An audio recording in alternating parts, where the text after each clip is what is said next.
Jadi agenda hari ini adalah menanggapi atau istilahnya melihat perkembangan yang ada di berita-berita baik media sosial, media online, televisi yang saat ini sangat berkembang dan harus diberikan penjelasan, yaitu terkait laporan polisi yang dibuat di Polda Metro Jaya.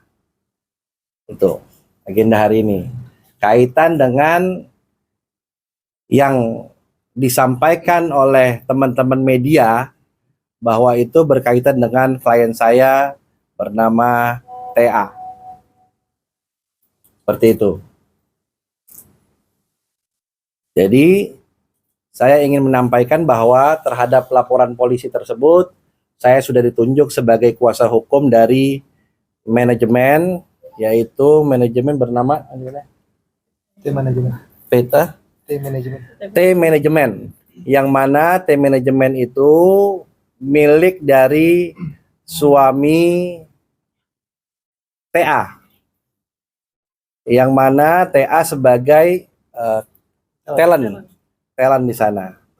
Nah, berkaitan dengan pemberitaan yang ada, yaitu karyawan-karyawan yang merasa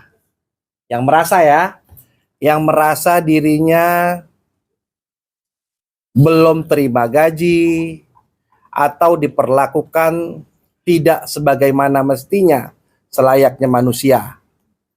Ini semua kita akan bantah bahwa semua hal itu sudah diselesaikan dengan sangat baik oleh pihak manajemen.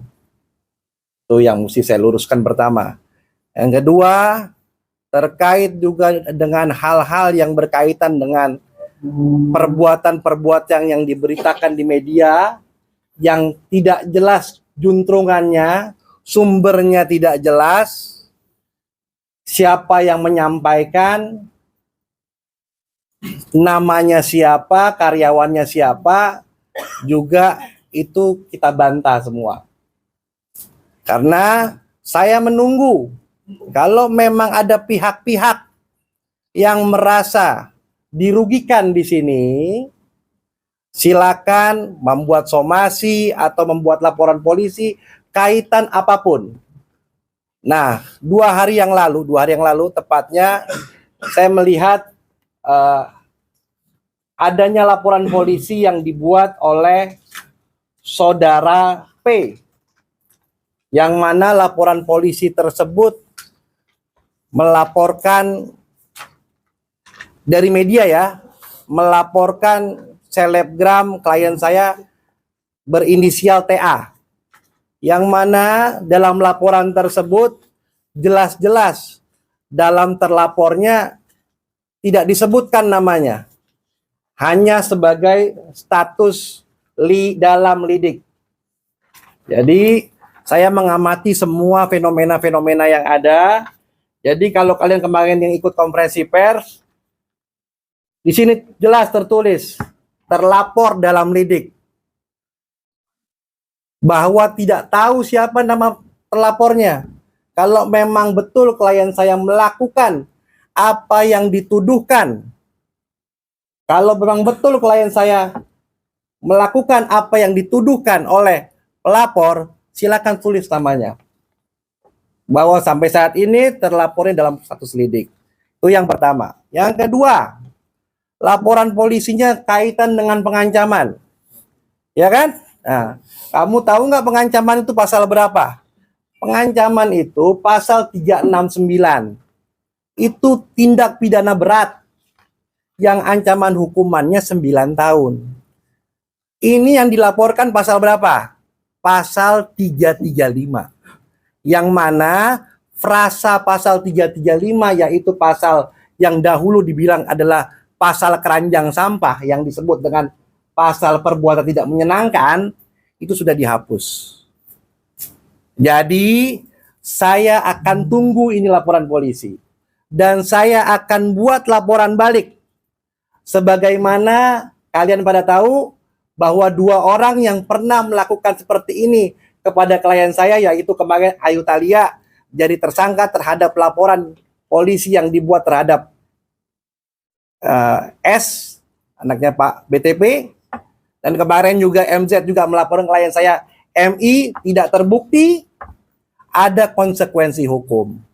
Jadi saya minta kepada yang mendengarkan hari ini dengan konferensi pers hari ini, kalau memang ada karyawan atau pihak-pihak yang merasa ada yang tidak pas, silakan menghubungi saya atau pihak manajemen. Nomor teleponnya tidak berubah, bahkan klien saya sudah memaparkan di feeds-nya bahwa kalau misalnya ada permasalahan, silakan hubungi kami. Tetapi saya melihat di sini ada pihak-pihak yang ingin mengompor-ngompori. Ada pihak-pihak yang bertepuk tangan terhadap fitnah dan pencemaran nama baik untuk menjatuhkan klien saya. Jadi saya peringatkan kepada pihak-pihak yang di belakang dari semua ini untuk berhati-hati, dan saya siap akan melakukan proses hukum kalau memang terbukti ada tindak pidananya. Tapi saya mengatakan sekali lagi, buat saya hukum pidana adalah ultimum remedium. Itu adalah upaya terakhir saya.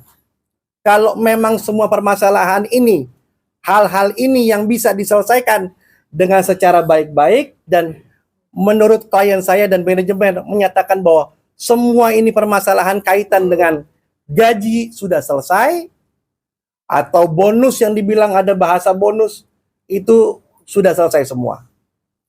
Jadi kira-kira itu yang bisa saya sampaikan, dan nanti juga ada sedikit press release yang dalam bentuk WA, nanti saya bisa bagikan, yang bisa kalian kutip kalau memangnya takut salah mengutip. Karena ini keterangan saya mau sangat saya luruskan. Jangan sampai ada yang bermain dalam narasi-narasi untuk menggiring. Karena sejauh ini semua ini kan dari akun-akun. Apa nama akun Bude PG lah, apa saya nggak tahu itu. Yang semua keterangannya tidak jelas. Sampai pelapornya aja pakai apa tuh? Pakai sebo apa masker? Nah, pakai masker. Ya kan? Kalau memang korban, ayo sampaikan bahwa dia korban. Ya kan? Seperti itu. Jadi saya meminta hal ini bisa didengar atau seksama biar permasalahan ini menjadi terang benderang. Seperti itu.